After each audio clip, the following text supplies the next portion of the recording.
Assalamualaikum warahmatullahi wabarakatuh. Hello everyone. First of all, thank you for giving me the opportunity to present my review book today.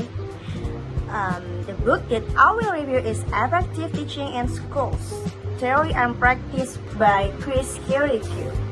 Let me introduce myself first. My name is Ayu Dwi Susilawati. I am from class 4B. My student number is 074. Now, we are turn about the book. This book was published in 2009 by Nelson Turnes. The main focus of this book is about effective teaching and how teachers can create better in the learning experience in school. The book also discusses classroom practice, pupil learning, and teaching strategies. In my opinion, this book is very suitable for education students because the explanations are detailed but still understandable. Move to author. He is Chris Kirikou. He is a professor in the field of educational psychology at the University of York. Most of his work focuses on teaching, learning, and classroom situations. He wrote this book to help teachers and education students connect teaching theories with real classroom practice. The purpose of this book is not only to explain teaching theories, but also to help teachers understand students better and improve classroom learning. So, this book also gives practical knowledge about effective teaching methods and classroom management. And then, we're back to part 1. We move to part 1 of this book. It's called by Understanding Teaching and Learning.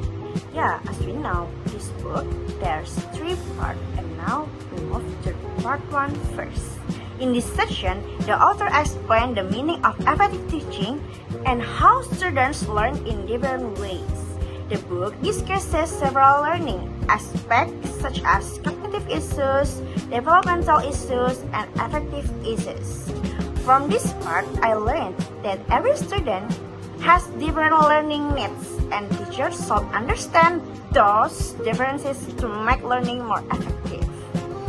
So next, part 2. Part 2 called Effective Classroom Practice.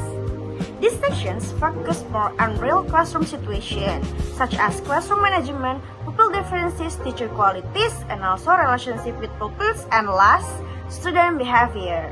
And I think this part is very interesting. Why?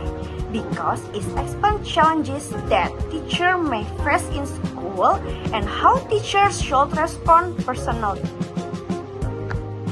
We move to the last part, part 3. Called by Reflection on Teaching Experience. These sections explain how teachers can evaluate and improve their teaching practice. The author showed that teaching is not only about giving material, but also about reflection and continuous improvement. So, teachers need to learn from their experiences to become better educators. And now, we move to strength and weakness from this book. Yes, of course, all things in this world, they have a weakness and a strength. So, from this book, I will talk you first, a strength. One strength of this book is the explanation is very clear and well organized. The topics are also relevant for education students and future teachers.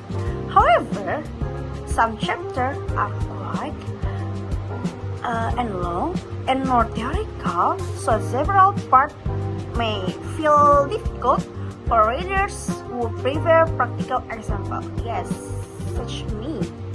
It's so difficult for me to read and understand this book. Even though this book is so very relevant for education students and future teachers.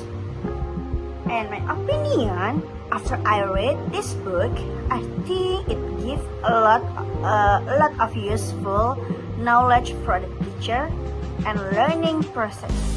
I personally learned after I read this book. Teacher is not only about giving a material, but to understandable of situation in the class and also understandable to the student and classroom situation and learning needs.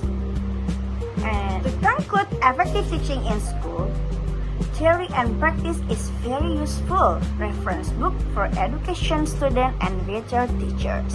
This book helps readers understand effective teaching, classroom practice, and the importance of improving teaching quality. So, thank you. Thank you for listening to my presentation. I hope my presentation can help everyone understand more about this book. Have a nice day. Wassalamualaikum warahmatullahi wabarakatuh. Bye.